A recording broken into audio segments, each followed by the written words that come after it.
Parents, at FreedomWorks B.E.S.T, which stands for Building Education for Students Together, our mission is to ignite a national parent-led movement by building, educating, and mobilizing the largest network of parent activists in the country. Why? To advocate for their children's education through the election of school board members and the passage of policies that align with our vision of expanding education freedom for families. So in light of that, I want to equip and encourage you to exercise your parental rights in directing your child's education. To do that, you need to know what your rights are.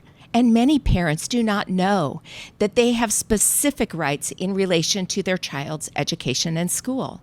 So today, I will provide you with the information you need to understand your rights according to federal and state law and in view of court rulings and precedents. First and foremost, you need to know that you are the number one advocate of your child in relation to the teachers and administrators and the school board in your child's school and school district. You alone have the fundamental right and responsibility to direct your child's upbringing, including their education. In our family, my husband and I were fully invested in ensuring our kids had the best education possible. Our son is now 33 and married, and our daughter is 29. By the time David turned 3, I had files 5 inches thick with research on educational options. You could say I was a bit overly ambitious, and maybe some of you are the same way. So the kids went to Montessori preschool before it was woke, and then attended the classical charter school for many years that my husband and I had the privilege of helping found in Colorado Springs. Later, it was better for our daughter's learning style to be homeschooled, and they both did online schooling in high school along with sports, speech, debate, and other clubs and activities. So we did the best, just like you're trying to do, to oversee their education so it suited their needs and best prepared them for the future, in addition to doing what we could to protect them from influences that did not fit our family's values. The biggest encouragement I have for you as a parent is that you know that your rights related to your child are fundamental and supreme. They were given to you by God, not government. And therefore, the government has no business interfering in an attempt to take your rights away. Your parental rights have long history of being affirmed by the Supreme Court and federal law. But beyond laws, unless there is a court order around your child custody and involvement with your child, your rights as a parent are implicit and absolute. You gave your child life, and as a parent, you're fully responsible and invested in protecting and guiding them. But in spite of these facts, if your kids are in public school, your rights are being violated, even while your tax dollars help foot the bill for their education. By now, most parents have come to realize the slide toward a woke cultural agenda in the classroom that appears to have contributed to a loss of academic learning and poor test scores, in some cases, worst in 30 years. It is very likely that your child's school is teaching to one degree or another radical sex ed, sexual orientation, and gender ideology, or SOGI, including the power of suggestion by trusted adults, teachers, to consider different pronouns. Talk about transitioning with hormones and surgeries has been taken up by educators, and families are not included. This is not right. Revisionist history, a la critical theories related to race and gender, diversity, equity, and inclusion, have taken the place of accurate history and American civics, as well as mutual respect for all, regardless of race, color, or creed. As for equity applied to grades, objective standards in grading are out the window in many cases, despite the fact that many kids are failing and yet are still being passed on to the next grade level. Many public schools have lost their way. Books with pornographic drawings and sex themes have ended up in the library and the classroom. These same images could land an adult in jail if they shared them with a child out on the sidewalk, off school property. Many schools are teaching a theory of racism that says if your child is white, they are an oppressor. And if they are any other skin shade, they are oppressed, and for life. And your school is likely emailing your child surveys, asking them personal questions about their lives and their family, potentially in violation of the Protection of Pupil Rights Amendment. All of this has been ushered in by what could be called the education cabal, which includes the teachers' unions, in cahoots with the U.S. Department of Education and state boards of education, along with powerful non-government organizations or NGOs that are funded by the radical and even the Marxist left. School boards are often deprived of local control over curriculum in the district schools, as the cabal dictates woke agenda in the classrooms. This takeover of schools and introduction of a woke cultural agenda in schools are in direct violation of your rights as a parent, as you are often left out of the equation. Parents, we want to equip you so you do know your rights and so you can exercise them at your child's school. There will likely be trial and error in your attempts. Cutting through the left's agenda will take courage and patience. And politeness always works better than anger, even though you're upset. At Parents Know Best, we are committed to walking with you through that process, knowing what your rights are as a parent and what those rights grant to you regarding your child's education will give you the information and confidence to ensure that your rights are honored and respected by your child's school officials. So, a brief history of parental rights in education. Parental rights are not only inherently fundamental and supreme, they are also embedded in the fabric of the American framework. Our founding fathers didn't claim federal authority over public education. In 1791, they passed off the responsibility of teaching reading, writing, and arithmetic, and discipline, imagine that, to the 14 states, honoring the 10th Amendment and states' rights. It wasn't until the 20th century that the U.S. Department of Education was established by law in 1979. The Department of Education was founded with the mission to promote student achievement and preparation for global competitiveness by fostering educational excellence and ensuring equal access. Here are some of the highlights contained in the legislation. The law states that education is fundamental to the development of individual citizens and the progress of the nation, and that parents have the primary responsibility for the education of their children, and states and localities and private institutions and schools must be included in that, right? Have the primary responsibility for supporting that parental role, not undermining it. Those words were added by me. In our federal system, the primary public responsibility for education is reserved respectively to the states and the local school systems and other instrumentalities of the states, that the American people benefit from a diversity of educational settings, including public and private schools, libraries, museums, and other institutions, the workplace, the community, and the home. And it states that there is a need for improvement in the management coordination of federal education programs to support more effectively state, local, and private institutions and students and parents in carrying out their educational responsibilities. It was the intention of Congress in the establishment of the department to protect the rights of state and local governments and public and private educational institutions, and to strengthen and improve the control of these governments and institutions over their own educational programs and policies, stating that the establishment of the Department of Education shall not increase the authority of the federal government over education or diminish the responsibility for education, which is reserved to the states and the local school systems and other instrumentalities. Are you catching the drift here? It looks like we've gone astray. So despite the intention of founding the U.S. Department of Education, over the decades since the authority has become centralized in Washington, and federal spending on education has burgeoned. The Heritage Foundation points out that since 2000, federal education programs through No Child Left Behind, school improvement grants, Raise to the Top, and Common Core in the U.S. Department of Education budget to support these programs ballooned from 38 to 70 billion. All those tax dollars were sent to the rescue, and still, student achievement has essentially flatlined.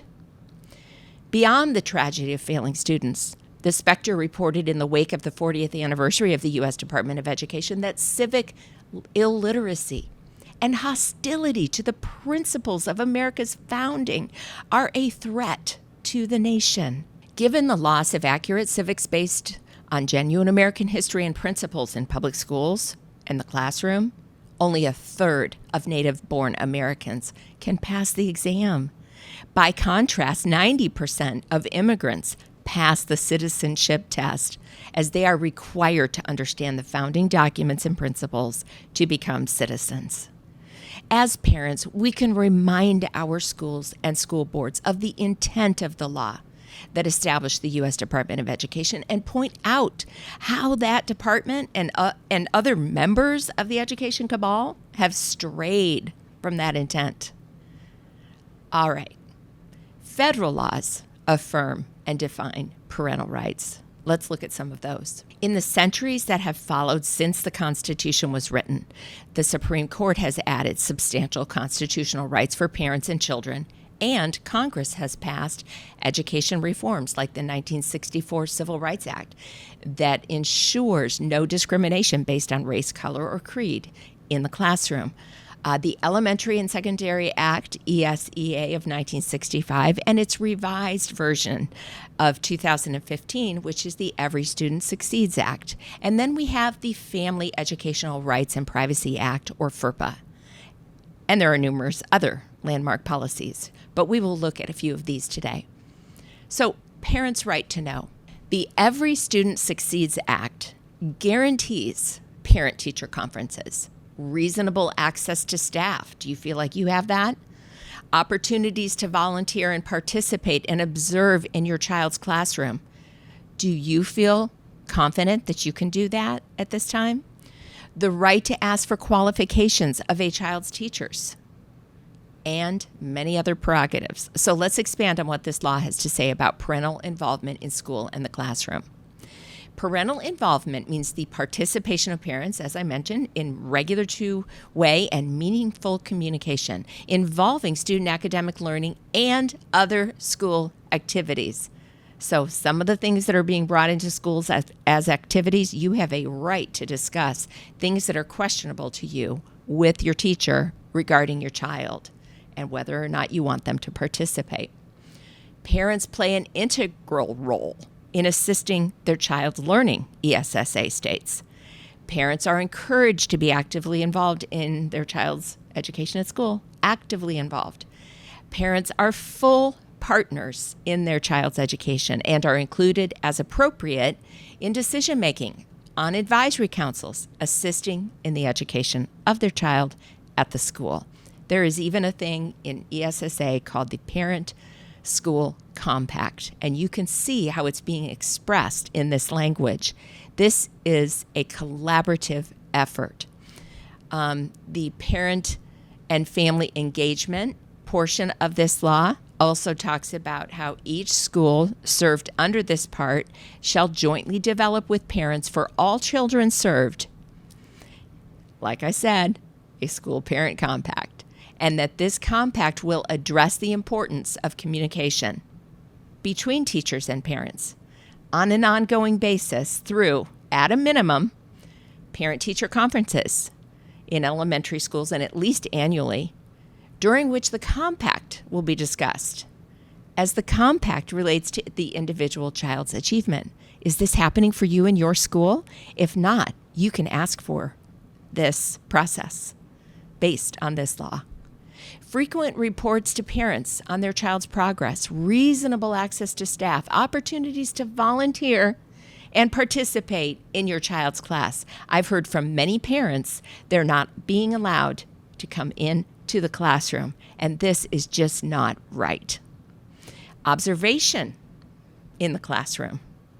Just observing. You don't always have to be doing. You have that right.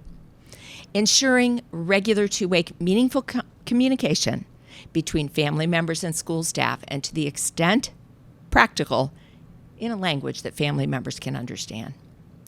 ESSA includes the following required notifications to parents regarding teacher qualifications and information on the level of achievement and academic growth of the student.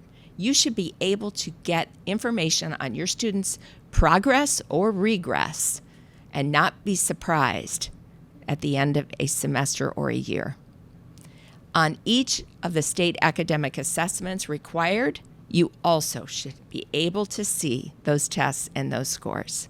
You have a right to review and amend your child's records. And that is according to the Family Educational Rights and Privacy Act. You have a right to inspect your child's records and have them explained to you if you need them to be explained, and to request updates and corrections if you believe there is something in error. They must hear your complaint and respond. Educational records include files, documents, and other material maintained by the educational institution that is directly related to your student. It's not just grades. FERPA gives both parents equal access unless the school has evidence of a court order or state law revoking those rights. The information that parents have a right to access includes your child's disciplinary record. Do you know what's happening with your child in the classroom? Have you been notified or informed? Notes from a meeting with the school counselor or teacher. All other recorded information regarding your student, your child. A concern for many parents with public school students is the notation of gender pronouns, as teachers regularly ask students about them and about whether or not they would like them changed. It is highly likely that teachers are notating that information, and yet they're not informing parents or including them in the conversation. So if they didn't notate it, let's just be logical. How else would teachers be able to recall the preferred pronouns of 30 kids in a classroom, especially when there's recourse for calling a child by the wrong pronoun? Ask to see those records.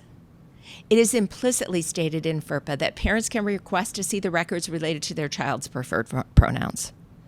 And that may also be included in a 6-page gender and non-conforming gender plan that the school is keeping on your child without your knowledge. All student information is needed by parents so that they can keep track of their child's physical, mental, and emotional well-being, not only at home, but also at school.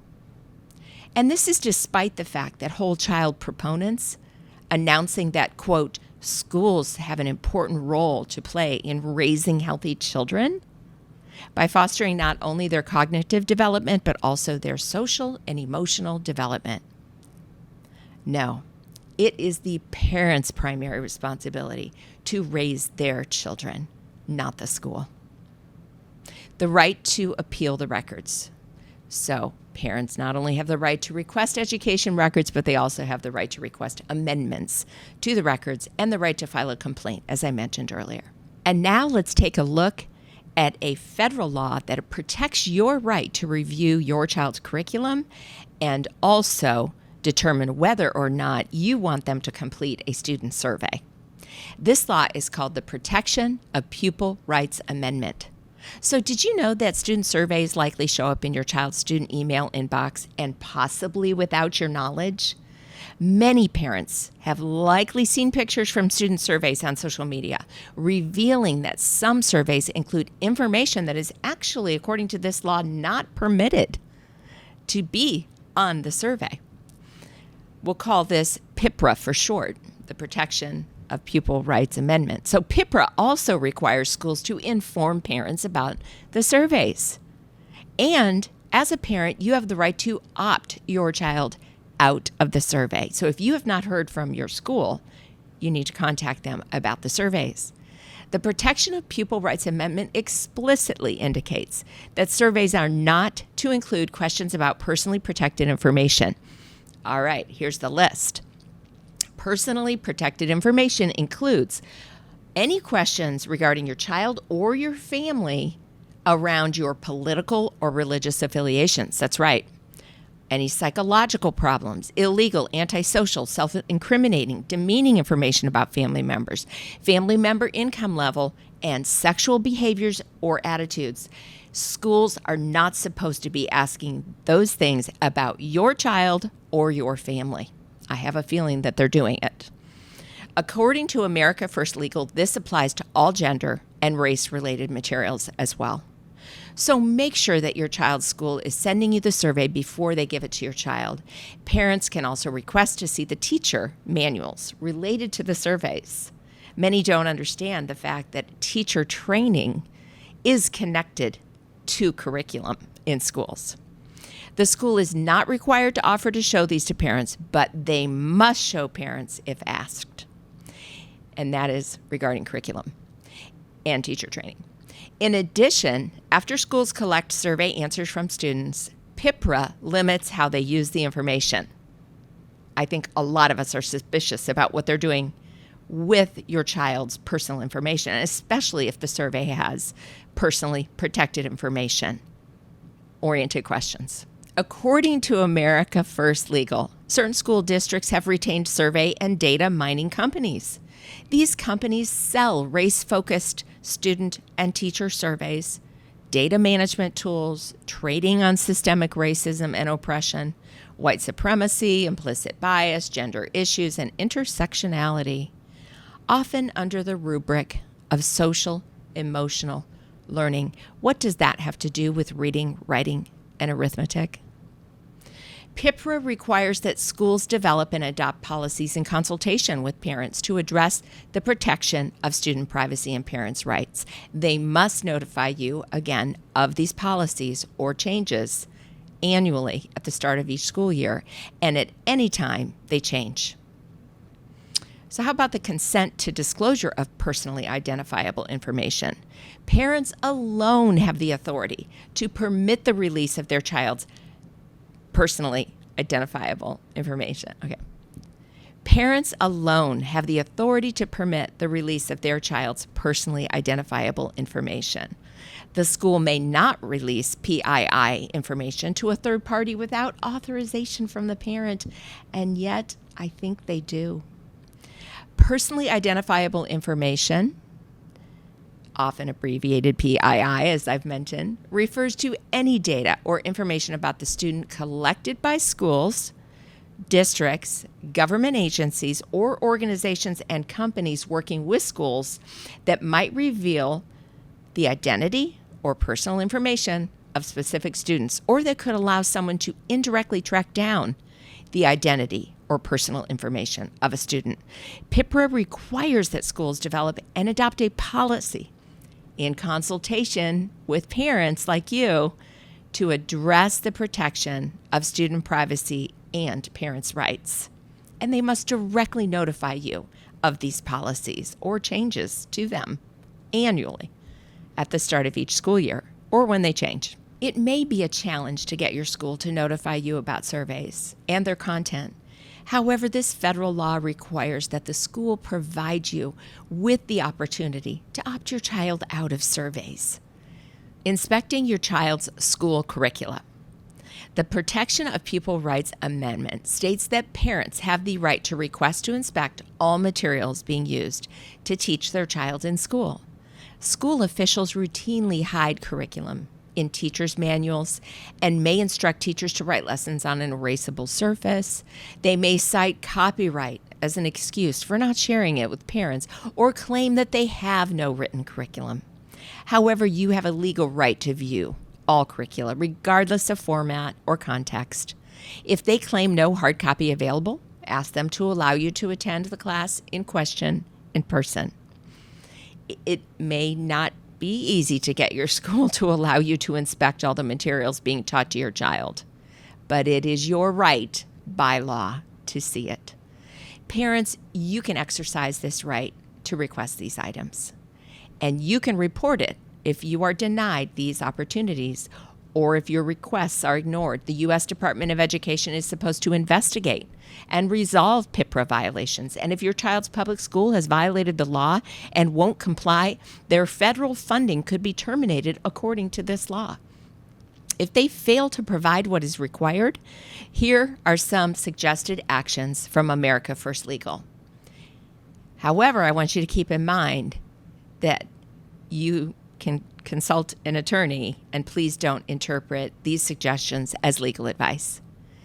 So one thing you can do is engage in direct political action with petitions, school board protests, state or local curriculum and survey transparency laws. See what those are in your location.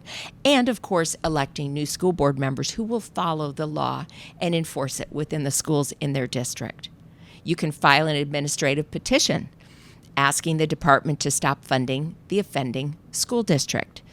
Ask your state representative and or your state attorney general to investigate. Ask your congressman or senator to investigate. Sue the Department of Education, the offending school district, and sue the U.S. Department of Education, the offending school district, and the individuals involved. Some of those seem like a heavy lift, but we're here to equip and empower you if you are interested in taking those actions. It may be a challenge to get your school to notify you about surveys and their content. If you do not receive an email each year notifying you about student surveys, go to the school office to request that opportunity. That's another action item. Politely cite the law, the Protection of Pupil Rights Amendment, and bring a copy of it with you to support your request. Requesting teacher removal. We won't go into great detail on this right now, but in general, you need to know that you have the right to question the credentials and seek a teacher's removal. The nonprofit Students Matter has fought cases in several states for the right to remove ineffective teachers by changing teacher tenure laws in New York and by making it easier to fire teachers in Idaho. And in Rhode Island, teachers who receive an ineffective rating for 2 years are dismissed. So find out what laws governing the removal of teachers are on the books in your state. As of October 2020, over 30 states and the District of Columbia require public schools teach sex education. 28 of these mandate both sex ed and HIV education. 39 states and the District of Columbia require students receive instruction about HIV. 22 states require that if provided, sex and or HIV education must be medically, factually, or technically accurate. And state definitions of medically accurate vary from requiring that the Department of Health review curriculum for accuracy to mandating that curriculum be based on information from published authorities upon which medical professionals rely. Many states define parental rights concerning sexual education. 25 states and the District of Columbia require school districts to notify parents that sexual or HIV education will be provided. Only 25, and parents need to know. 5 states require parental consent before a child can receive instruction. I vote for that in all 50 states. 36 states and the District of Columbia allow parents to opt out on behalf of their children. Again, that should be all 50 states in my opinion. So the right to freedom of speech and religion. Freedom of speech and religion are inalienable rights protected by the U.S. Constitution. The public school system is secular, non-religious, and state laws forbid public education funds to be spent on religion. However, freedom of speech and religion are protected for individuals in the schools by the First Amendment of the U.S. Constitution. If it isn't distracting to other students, your children have the right to pray when they are at school, the right to take religious books to school, the right to wear clothes signifying their religious beliefs, and the right to talk about their faith at school, the right to organize a religious club, being denied to many students across this country right now, and the right to refer to their religious beliefs in student assignments, and the right to miss school in observance of religious holidays. All of these things have been disparaged in our schools today, and they shouldn't be. Parental rights and the court, as reported by Parental Rights in Education in big picture terms, the United States Supreme Court acknowledges parental rights. SCOTUS has ruled 5 times in favor of parental rights, overturning state control of children. Oregon has violated these rulings by passing laws superseding those rights. Quote, "The child is not the mere creature of the state of Oregon. By forcing parents to place their children in public school unreasonably interferes with the liberty of parents and guardians to direct the upbringing of their children under their control." The U.S. Supreme Court declared in 2000 that, quote, "the liberty interest of parents in the care, custody, and control of their children is perhaps the oldest of the fundamental liberty interests recognized by the court." In 2005, the Ninth Circuit Court of Appeals found in Fields versus Palmdale School District that the Meyer-Pierce right does not exist beyond the threshold of the school door. The court stated, "We conclude that the parents are possessed of no constitutional right to prevent the public schools from providing information on the subject to their students in any forum or manner they select." Just because the state has a court precedent in favor of parental rights, it does not mean that the state courts will continue to follow that precedent, as seen in the Troxel case, which we won't take time to go through today.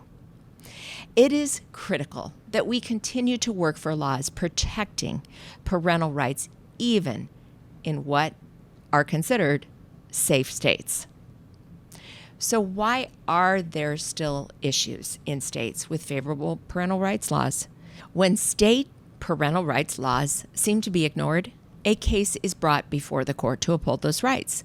If the case is won, it may set a precedent in protecting parental rights. 15 states currently have statutes that refer to parental rights, and if I name your state, just Google it and you will be brought right to the language of the law in your state. So these 15 states include Arizona, Colorado, Florida, Georgia, Idaho, Kansas, Michigan, Montana, Nevada, Oklahoma, Texas, Utah, Virginia, West Virginia, and Wyoming. In addition to the need to protect parental rights at the state level, many would like to see the passage of a parental rights amendment to the U.S. Constitution. The amendment could help guard against the continual erosion of these important rights. In closing, and on a personal note, I will never forget, as a first grader in a public school, being asked by my teacher to stand, place my hand over my heart, and recite the Pledge of Allegiance to the big, beautiful American flag that hung above the chalkboard. My whole body was filled with pride in America. In those days, the National Education Association was not a destructive teachers union. It was a professional organization that provided growth leaflets for teachers for their ongoing education. According to my dear friend Rebecca Frederick's book, Standing Up to Goliath, one of these leaflets included Bible verses, prayers, and poems about the moral character of individuals, and it was used for memorization by the students in the classroom. Unfortunately, the NEA became a union, and for the last 50 years, they have controlled education and become a conduit for the radical indoctrination of kids. But for a moment, let's just remember what the NEA leaflets used to provide. On the back of one of their leaflets, printed in the 1960s, it says, "It is important that people who are to live and work together shall have a common mind, a like heritage of purpose, religious ideals, love of country, beauty, and wisdom to guide and inspire them." They continue, "The torch of civilization is not passed on by accident, but by the sustained efforts of parents, pastors, teachers, and friends." And that's something we could all use in schools today.